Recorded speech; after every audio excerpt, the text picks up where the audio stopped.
Yeah. I don't have any rye whiskey. I've only got bourbon, so I was just wondering. Yeah. All right, that's fantastic. So while we sip these Manhattans, my question...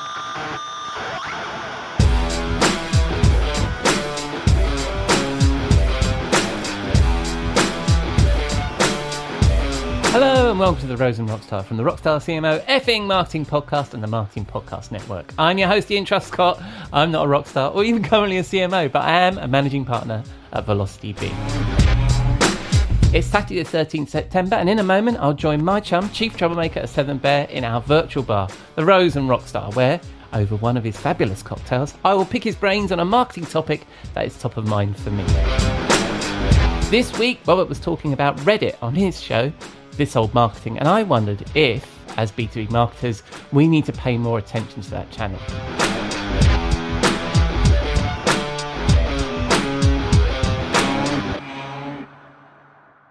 But first, we need to pay the bar tab. I'll be back in a moment. We'll be right back. We'll be right back. Are you tired of juggling multiple software tools to manage your agency? Say hello to Deltek Workbook, the ultimate solution for marketing and communication agencies. With Workbook, you can streamline your projects, resources, and finances all in one place. Imagine real-time dashboards and reports giving you full visibility into your projects, people, and financials. Plan your team's capacity weeks in advance to avoid bottlenecks while staying on budget to maximize project margins. Plus, Workbook works perfectly for both agencies and in-house marketing teams looking to boost efficiency and profitability. And here's the best part. At PCI, we're a certified Deltek partner and reseller offering expert implementation, integrations, and ongoing support to ensure your success. Want to see how Deltek Workbook can transform your operations? For a free consultation, visit pci.us/podcast today. That's pci.us/podcast. With a major selection of the looks your kiddos love starting at just $4 in the Walmart app, a new school year means a stylish new them. Who knew? Find skater skirts and Crocs that say, I'm casual but cool. Sparkly sneakers that say, it's my classroom, you're just learning in it. And preppy polos that say, I'm the teacher's pet, even if they're mommy's menace at home. Find their favorite styles starting at just $4 in the app. The Walmart you thought you knew is now new.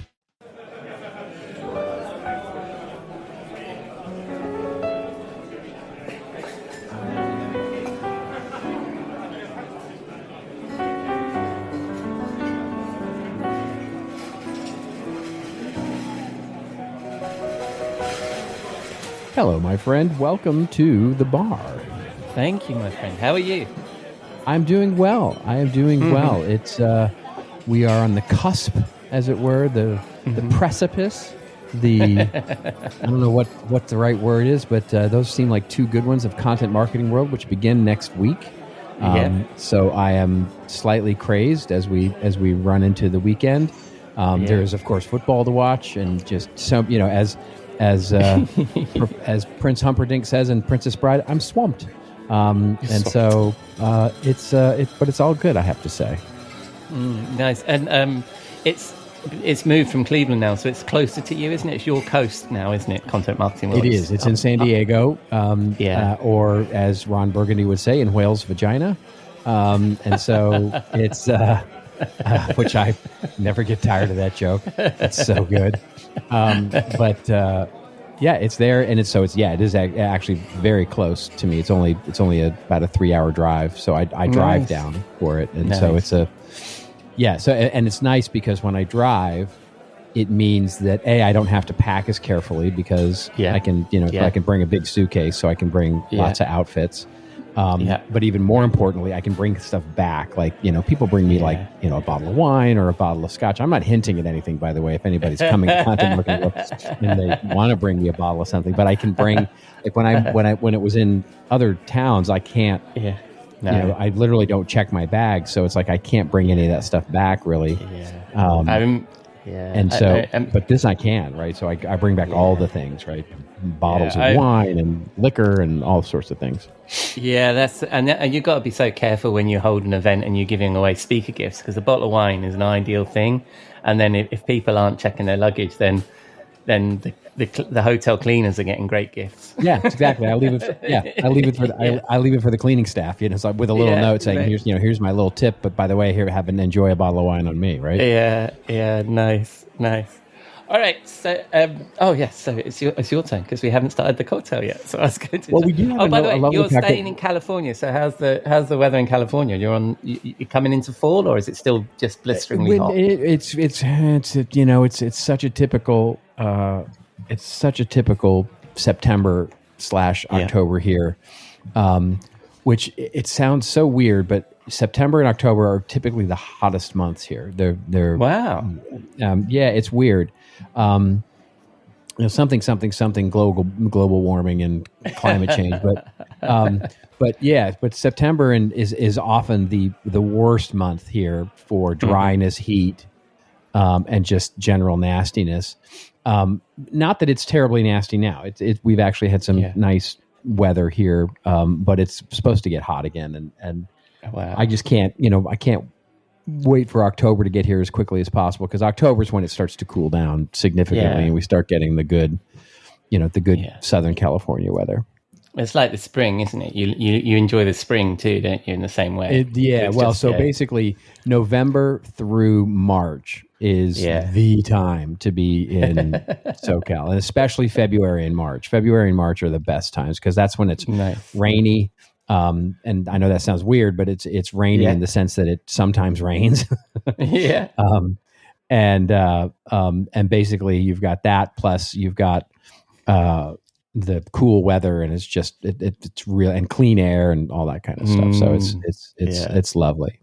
It's lovely. All right. But we do have a lovely cocktail. We're going to go classic school, old school, just for ease and convenience. We're going to have Manhattans tonight. Nice.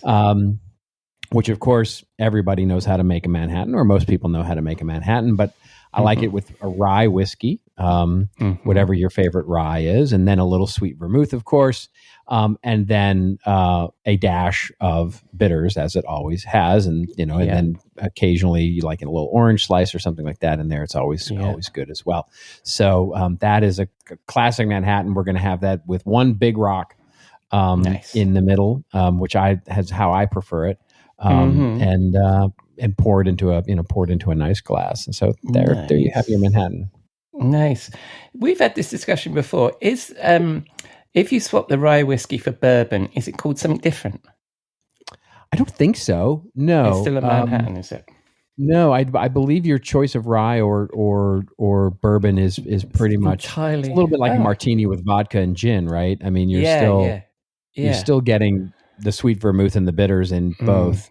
It's just whether you like the taste of rye or bourbon better. And I find in a Manhattan, I prefer the rye. Yeah. I don't have any rye whiskey. I've only got bourbon, so I was just wondering.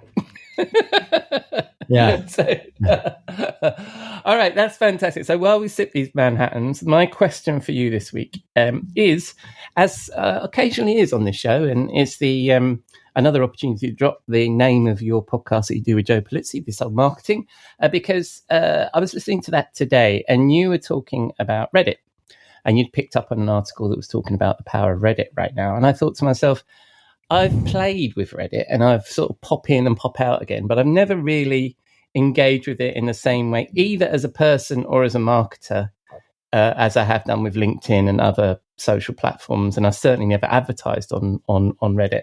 And I thought I'd pick your brains on, who should we as marketers as B2B marketers be on Reddit? Should we be advertising on Reddit? What kind of brands need to be on there? That kind of thing. So can you give us a little sort of overview of your use of Reddit and why you think it's a good platform for us to be on, if indeed you do? So it's one of those things where for a long time, Reddit was sort of a very niche platform. Let's put it that way.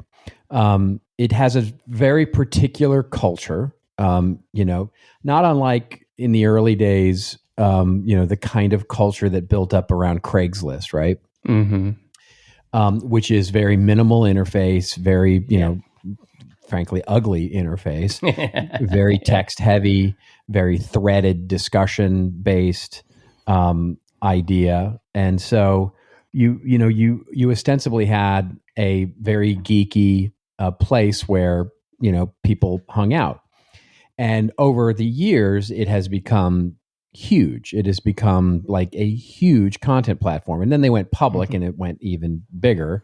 And so it is just an enormous, it's hard to comprehend the size of Reddit because it's so big.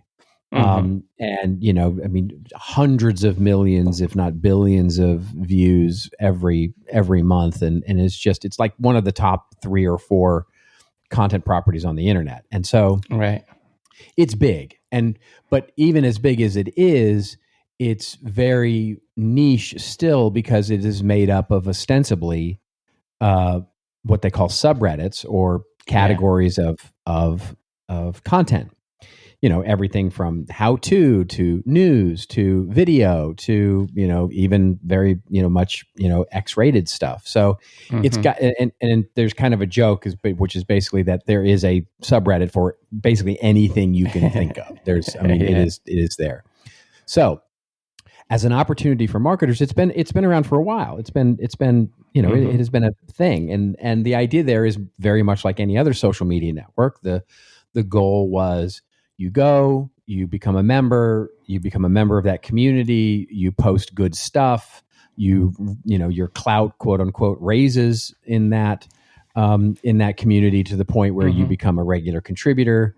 And that is the sort of weird cultural thing because there's the very low tolerance for things like spam or marketing speak or anything like that. So it was all very much, you had to sort of it was a job, right? You had to work your way into it. Okay. Not dissimilar from becoming like a Wikipedia editor or something like that. Right. Especially in some of the more popular or more contentious, let's say, communities, subreddits. Right. So that's been there for a long time. And what happened was, let's call it circa 2020, 2021, 2022, you started to see that Google, in some of their algorithm updates, really started to surface a lot of Reddit. So you almost couldn't do any kind of how-to search without the top result being some sort of Reddit thread. Yeah. And the reason for that is because how much content there is and how much good content there is. And the content tends to be, now take this with a grain of salt, well curated in the sense that it is often hot takes and stuff like that. It's not that it's like experts or something, but it's often, a lot of opinionated people. So you'd get a lot of search juice out of it. And so that started to really get attention of the search engine optimization people who said, hey, if you're wanting to market something, part of your effort should be around getting your content on Reddit. And that was still sort of a niche idea. Then literally last year, and then again this year, Reddit started making, the pressures of being a public company started to really, get to them. So they introduced advertising and made themselves a bit of an ad network where you could basically promote stuff on Reddit, as well as offering, and this is just recent news, publishing tools for publishers who want to actually publish into Reddit. Right. And that has really opened the floodgates, as it were, to marketing, looking at paid media on Reddit, the classic old school getting organic content on Reddit, and then of course even to the extent of promoting posts and doing sort of a combination of those things. So the recent buzz, and the reason we were talking about it on the show, was because it also seems to be the favorite child now of getting cited in AI search engines. Yeah. And again, it's because it's got such a huge knowledge base is that it gets cited a lot. So the buzz seems to be, you need to be on Reddit. Now, I say my headline here, and then we can certainly talk about the nuances. My headline is, do it with a grain of salt, right? It is not a quick fix. It is not like Medium or some social media network where you're going to occasionally go post and expect results. This is, it can be a full-time job, literally, because the amount of content that you need to get in there to become part of the community and ranked well enough to become an approved contributor, basically given whatever topic, like in the subreddit of marketing, for example, getting to be a regular contributor in marketing where your stuff is surfaced a lot and stuff like that, that's going to take months, if not years, to get there. Right. So it is hard work. It's a big job, but is the opportunity worth it? Probably, yeah. If you're passionate about creating content and interacting with the community and getting in there for your very niche area, it's totally worth it. It's great also for research if you want to do like persona research. Mm-hmm. I think the interesting thing here that I heard there was, or that you're actually seeing it for yourself, right, is the fact that Reddit is such a resource being used by Google to expose its results and by Gen AI that it seems that previously as a content marketer, you may look at Reddit and go, well, those people are not my people. The people that regularly log into Reddit are not my people, and therefore, why would I create content on that? But these other platforms are just exposing the Reddit content, aren't they? And you don't need to be a Reddit user in order to consume that content. You don't have to be. You do not have to have an account. A lot of it is free, right? Yeah. And a lot of it is very much open content, and you can go surf or download the app or however you like to consume your content, and you can actually just go find that content and consume it. And like I said, it can be very helpful for a marketer to do that. I'll give you an example. I worked for a client that was in an extremely niche B2B industry. They were in sort of fuel trucking and fuel sort of logistics, right? So moving fuel around country. And there's a subreddit for that. And so and for that kind of logistics software and logistics tools. And there's a lot of people in there that talk about it. And so it was interesting because when I was learning the business and what they talked about and their keywords and how they mentioned things, I went in and basically looked at all that content and really, got a lot of it and had AI help me sort of recognize some of the patterns, the jargon, the words that they use, the way that they ask questions. And it was a great way to develop an audience persona around real discussion. So there's some real value in just even consuming the content and learning about your particular marketplace. Yeah, and also, I think it's interesting you mentioned niches.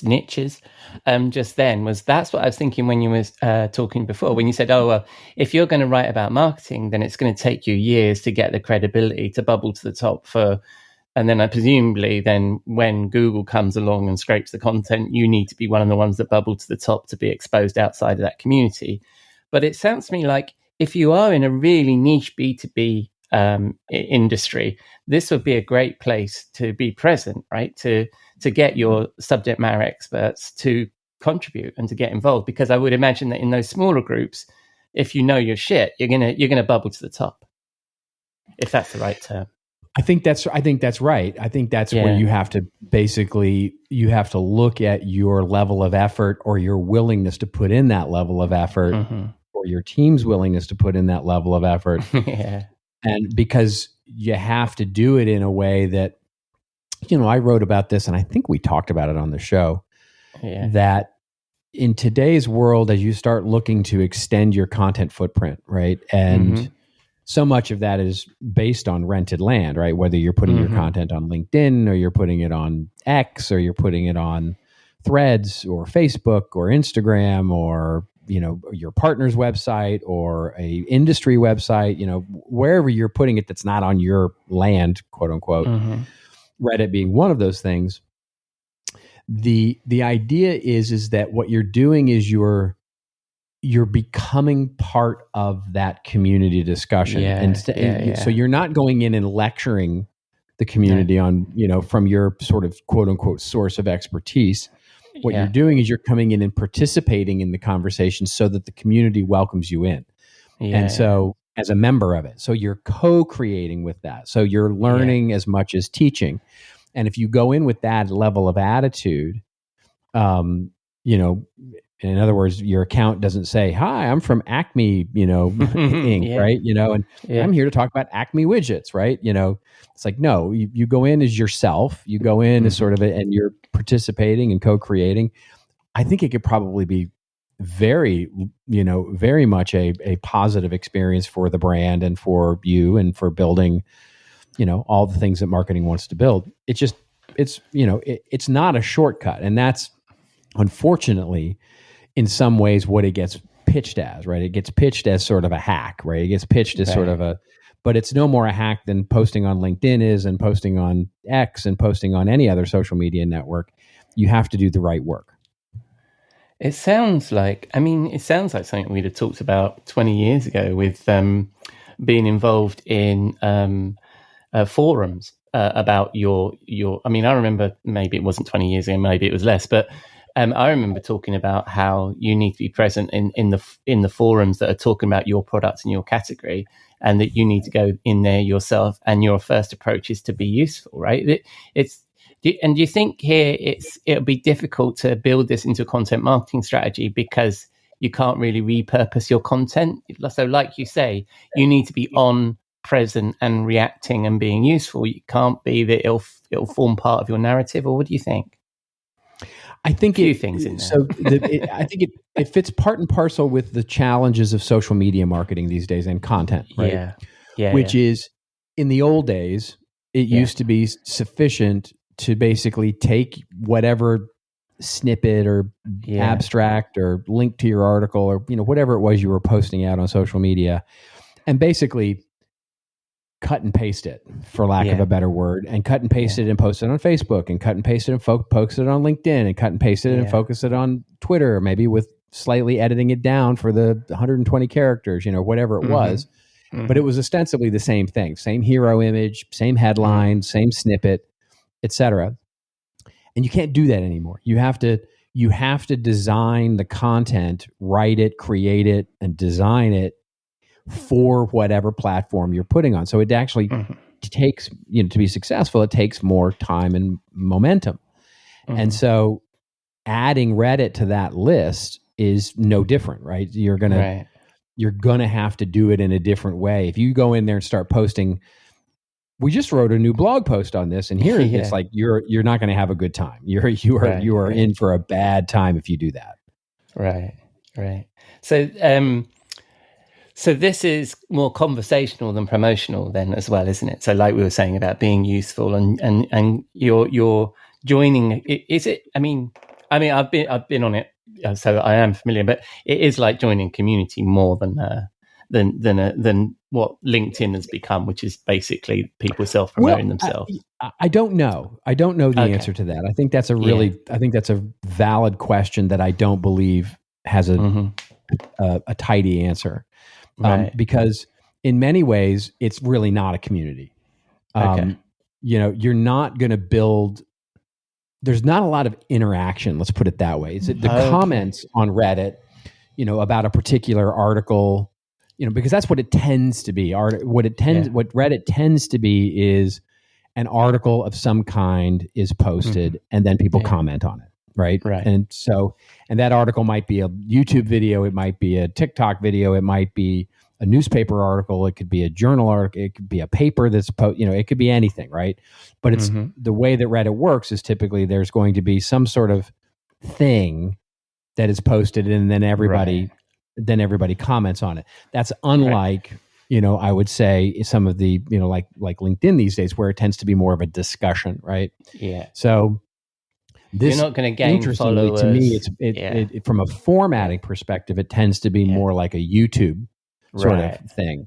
And the comments can be as vitriolic as they are on YouTube, because YouTube comments are nonsense.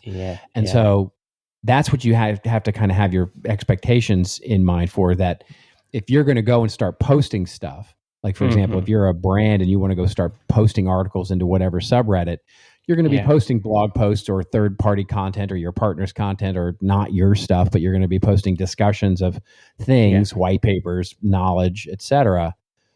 And you have to be ready for the good and the bad, like the awful hot takes, as well as the sort of like insults and all that stuff as well.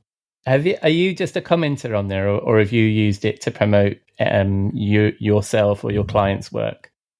The former, not the latter. I have not I have not gotten into I am a consumer. I am a heavy consumer of Reddit. I am not a contributor in Reddit. Right. For exactly the reasons we've been talking about. Yeah, so it sounds like a shark pool. So what about the ads? What's been your experience of the ads as a consumer, or has any of your clients ever sort of dipped their toe in advertising on Reddit?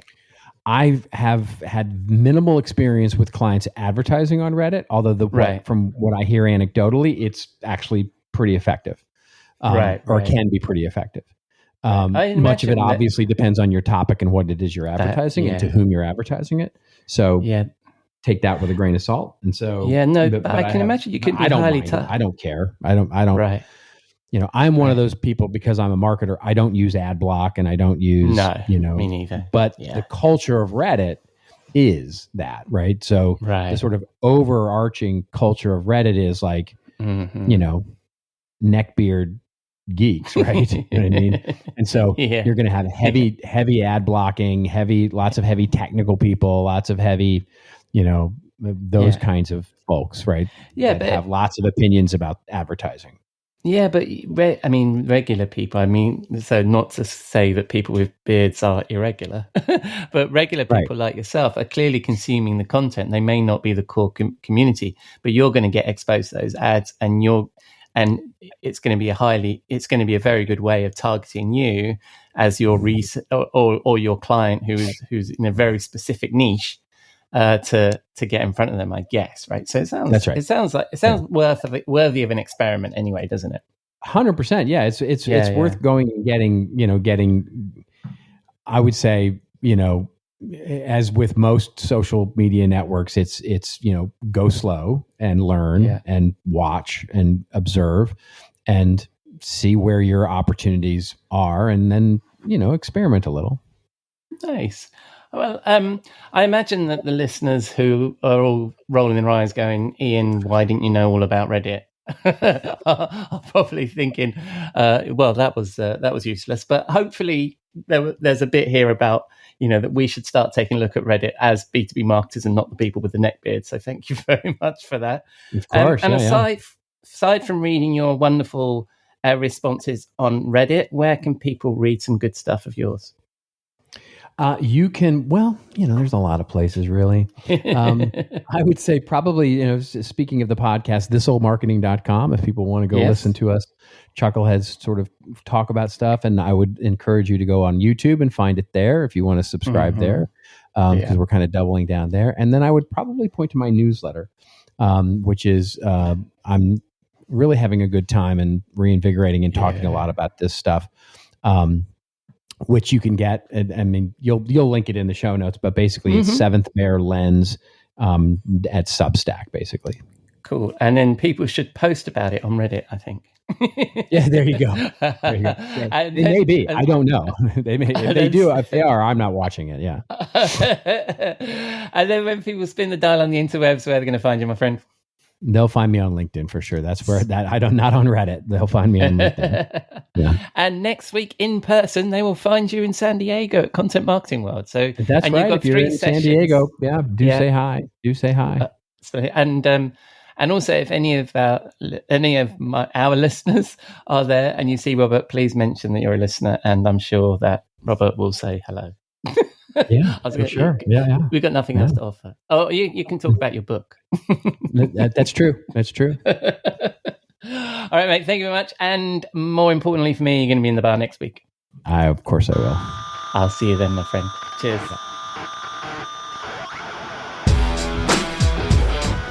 Thank you, Robert. I'll include a link to an article from Forbes that inspired this topic called Why Reddit Marketing Should Be Your Next Big Business Move in the show notes. And please say hello to Robert if you're at Content Marketing World next week. So that's a wrap on our visit to the Rose and Rockstar. Thank you for putting a dime into your podcasting jukebox, selecting our track and jiving along with us. And of course, you can find all the links to me and Robert in the show notes on rockstarcmo.com, where you can also find links to our newsletter, blog, previous episodes, and all the things. Coming up on Wednesday, Jeff and I are planning to chat about how AI can be used in our 5 marketing fundamentals, and Robert will be back in the bar on Saturday. In the meantime, I'll leave you with this quote that I just got from Reddit. Marketing without a strategy is like cooking without a recipe. And of course, this being Reddit, there was quite a bit of debate about that. You may know you're listening to this show along the Marketing Podcast Network, but did you know there are other great shows on MPN to help your business? Robbie Samuels hosts the On the Schmooze podcast. Robbie, tell listeners what to expect from the show. Since 2015, I've interviewed entrepreneurs who overcame challenges to achieve success in their field or industry. Tune in to On the Schmooze to listen as I ask deep questions to elicit untold stories about leadership and networking. And where can people subscribe? Find the show at ontheschmooze.com or on marketingpodcast.net, or just search for it wherever you get your podcasts. You heard them. Go subscribe. This podcast is heard along the Marketing Podcast Network. For more great marketing podcasts, visit marketingpodcasts.net.